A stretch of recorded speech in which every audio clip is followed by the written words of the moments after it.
I'd like to introduce Dr. Ralph Maddison, who's an expert in physical activity and researches at the university.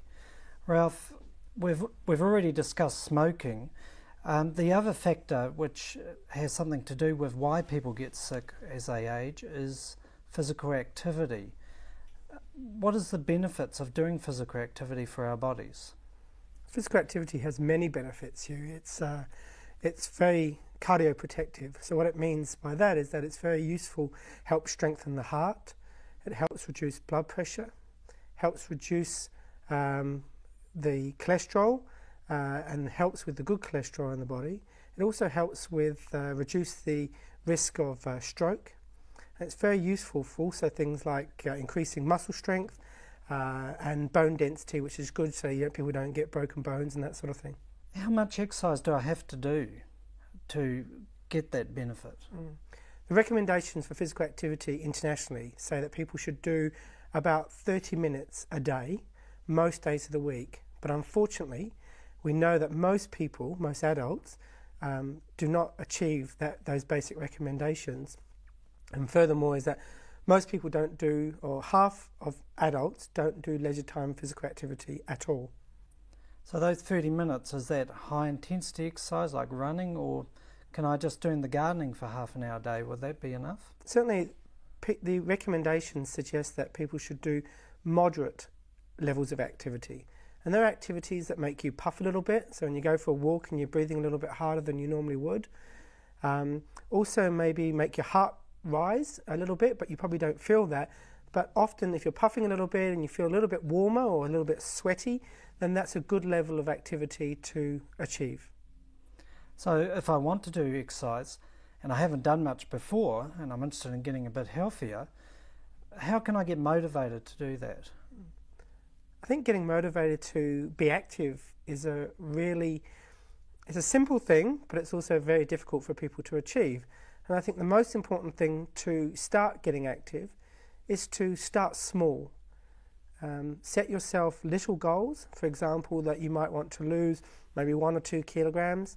You also might want to set yourself goals in which you say, I'm going to try to do at least 10 minutes of exercise a day, most days of the week, and then gradually build that up. But the key thing is to start small, don't overexert yourself initially, and slowly build up the level of activity so that you feel that you're actually slowly building up towards the recommendations. But there are specific strategies that you can follow, which we can talk about.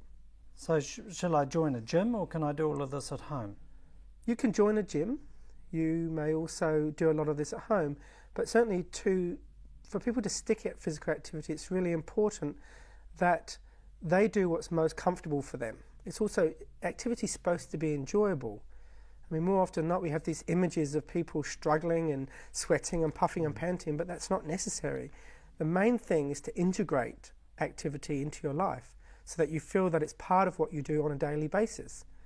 And so people can do all sorts of things to become physically active. They could just, if they're able to walk, it'd be useful if they just went for a walk for at least 10 minutes.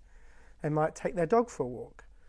They might go to a gym and do some exercises. They might go in the garden, mow the lawns, do some gardening. Instead of parking right outside some shops, it might be a good idea to park a little bit further away and then walk to the shops.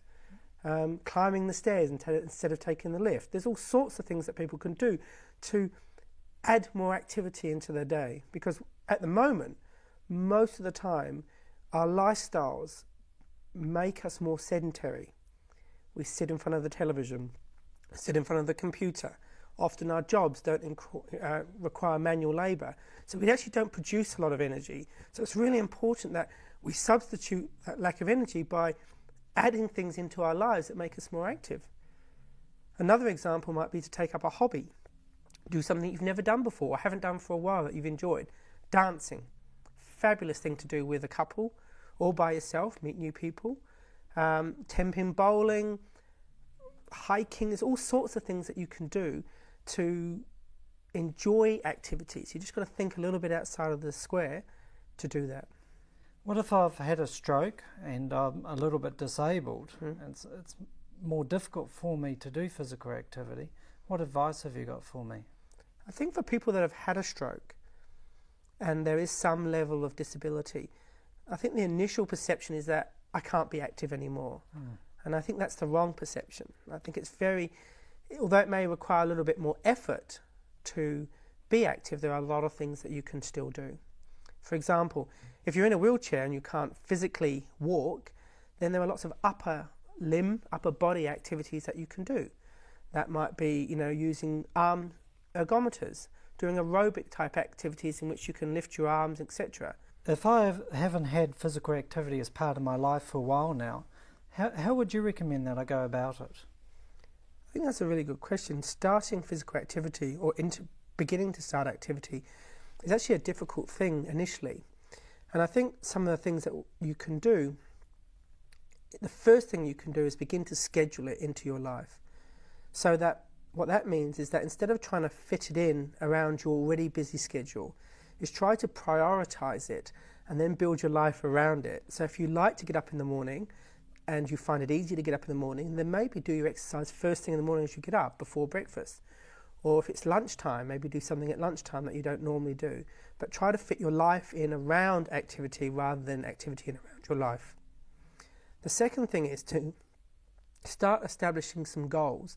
The goals are targets that you can follow that allow you to try to achieve what you want to do. So for example, if you currently don't do any activity, you might want to say, okay, my goal is to start by doing 10 minutes a day for at least 3 or 4 times a week, and then slowly build that up to where you are meeting the recommendations of 30 minutes most days of the week. And the key thing is to start small. Don't overexert yourself, because then you're stiff and sore and you don't enjoy it anymore. So try to take small increments and introduce some level of enjoyment into the amount of activity that you do. So start doing things that you've never done before. You might want to go dancing, you might want to take up 10-pin bowling, or another activity in which you find that you used to do and you don't do now, or that you feel that would be enjoyable for you to take up. You might also want to call up a friend and say, look, I'm going to meet you for a walk, we're going to meet at this time, and having that dependence on somebody else gives you the incentive to go out and be a bit more active or go for a walk or whatever. And I think, so those combined things, scheduling, goals, enjoyable activities are really important things to allow you to at least take the initial steps to become more active. That's excellent. Thank you very much.